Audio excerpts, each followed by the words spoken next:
Nekaj lepega in predvsem kosmatega vam bomo danes predstavili. Spet smo se namreč sprehodili po mariborskem zavetišču za živali in našli štirinožca, ki bi pristajal v vaš dom. Sledi nekaj argumentov, zakaj je prav kuža Arči tisti, ki bi vam lahko polepšal življenje.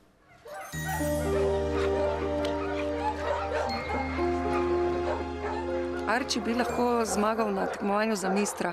To je številka 1. Rade volje in po izgledu in po svoji kondiciji za lahkoto zmaga. Tako za svojim tekom in svojo lepoto prekaša marsikoga. Kakšna reklama. Arči, po tebe bodo prišli trumoma. Koliko je star? Upam, da res. Bomo rekli, da dobrih 10 mesecev. Je še tak kar mlad. Bomo rekli, kar tak energičen, poln energije. Tudi zelo raz kaki glas spusti od sebe, ampak drugače se pa z ljudmi odlično zastopi, tudi z drugimi živalmi, nima nekih komplikacij. Pravzaprav si večina lastnikov želi, da njihov pes laja, kajti s tem opozarja na morebitno nevarnost, vlomilce, ki so aktualni zadnje čase. Definitivno. Tako da z tem kužkom imaš kar dober alarmni sistem, moram priznati, ker je pozoren res na čisto vse, kar se dogaja okrog njega. Marsikdaj tudi svoj glas ven spusti in pa stoji svojo pozornost, mislim, da bi lahko pokazal, odgnal tudi kakega nepridiprava. Je pa res, da je z njim veliko dela, torej bi bilo fino, da bi bil novi lastnik nekdo, ki ima veliko časa. Definitivno, ker zaradi tega ravno, ker je pes še mlad in ima tudi dosti energije, bi rabo enega lastnika, ki, bomo rekli, tudi sam lastnik aktivn. To ali pomeni tudi kaki tek, mogoče tudi kako ob kolesu, da teče pes ali pa nekaj takega. Glavno je, da svojo energijo lahko nekaj sprosti. Dobra ideja za nekoga, ki bi rad slišal. Definitivno. Danes so bili tukaj tudi dijaki srednje biotehnične šole, ki tukaj opravljajo prakso. Kaj morajo na tej praksi spoznavati, narediti? Ja, seveda pri praksi seveda se spoznava že od vsega začetka, od čiščenja, hranjenja, potem pa tudi nadaljni postopki, kar so tudi kakšno zdravljenje, kako se ravna z živalmi, potem seveda grejo tudi ven na sprehod. Vse ena proti približno spoznavajo, kako so različne živali, kako se obnašajo. Še ostajamo pri kosmatincih, vendar s to razliko, da je eden prišel kar k nam v studio. Dobro jutro želim Milanu Pahirniku in kužku Naju. Dobro jutro obema. Dobro jutro. Naj? Boš pozdravo? Naj, pozdravi. Pozdravi, pozdravi, priden. Lepo. Nekaj na začetku poveva, da Naj ni za oddajo. Ja, absolutno, da ne. To je vaš pes, ki pri 7 letih že zelo veliko zna. Torej je bil priden študent, priden učenec, ne? Absolutno. Imela smo tudi pridnega učitelja, ki nam je vsekakor pomagal v najni vzgoji, najnem izobraževanju, bi temu rekli, če že o šoli.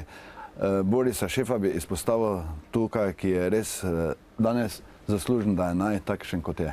Marsikdo ima psa doma, pa tisti pes ne zna ravno veliko stvari početi, ne? Mogoče še razume kakšen ukaz in to je potem prostor, recimo je ta najbolj pogost, ne? Ja. Potem pa se tu tudi konča. Kakšen je bil vaš motiv, da ste šli načrtno vzgajati in šolati Naja?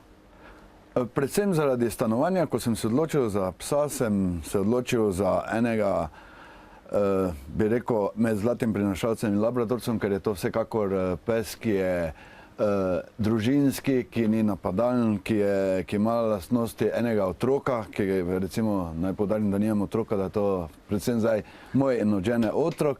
In zato smo se odločili za labradorca, krajša dlaka, ampak ne pomaga, vseeno se misli.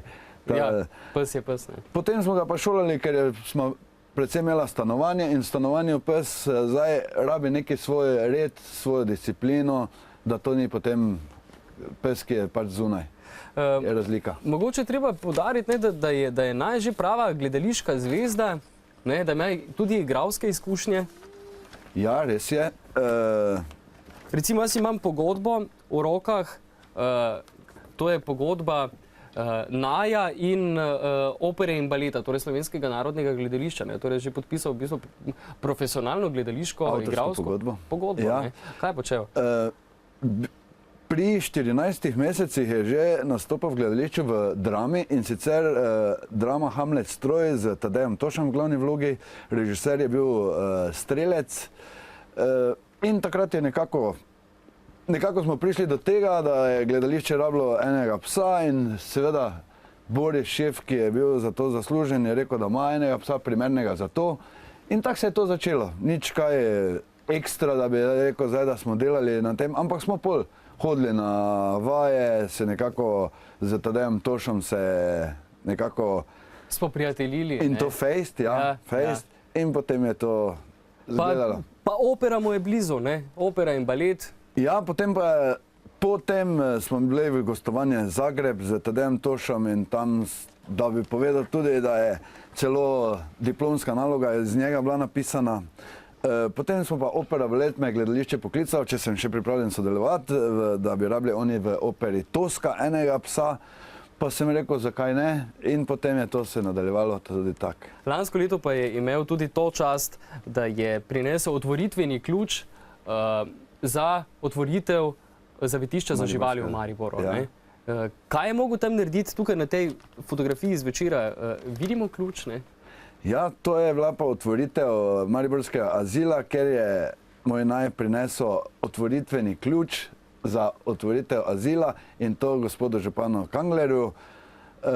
To je bila neka mala atrakcija, na to smo bila tudi že pripravljena, vse so nam povedali, tako da je kar. Kaj je pa moral takrat narediti, razen tega, da je prinesel ključ? Vsedo se in pozdravil Kanglerja z taco, kao z roko in to je bilo. In dal glas, ne? Ja. Pozdravi tudi normalne smrtnike? Tudi. Tudi? Ja, tudi. Bi mogoče on mene pozdravil? Bi, probajmo, naj. Če ni zaspal, naj, zbudi se, dobro jutro. Kako boš pozdravil? Boš me pozdravil, naj. No, hitro. Kak? Tak, ja. Kaj pa taco mi boš dal? Kak boš taco dal? Idi ta taco. Idi ta taco. Idi. Ne, da vidimo. Daš taco, naj. Ne. Očitno nisem zaposlen na pravem delovnem mestu. Pridi. Kaj priporočate vsem tistim, ki želijo vzgojiti psa? Kakšne napake ne smejo narediti? Predvsem pri psu je, ne bom zdaj primerjal čisto z človekom, ker je vseeno to štirinožna žival, ampak predvsem pa ne smemo biti popustljivi. Kot pri otroku ne smeš biti popustljiv, tako tudi pri psu ne smeš biti popustljiv. Če se enkrat reče ne, potem to pomeni ne. Ne da se zdaj enkrat ja, enkrat ne. Se pravi, tudi v družini, če se zdaj gledamo ali z ženo, ali z starši, če se mu nekaj pusti, se mu lahko pusti. Ampak vi ste šef, ne? Vas najbolj oboga. Ja, res je. Lepo. Res je. Čeprav tudi ženo oboga, ampak vseeno je ona malo drugačna. Vi ste le trda moška roka. Naj boš prišel se nazaj pokazati? Pridi naj. Ja. Ajde, pridi. Hvala za obisk obema v studiu, lepo se imejte, pa veliko igralskih in tudi drugačnih uspehov želim. Hvala lepa.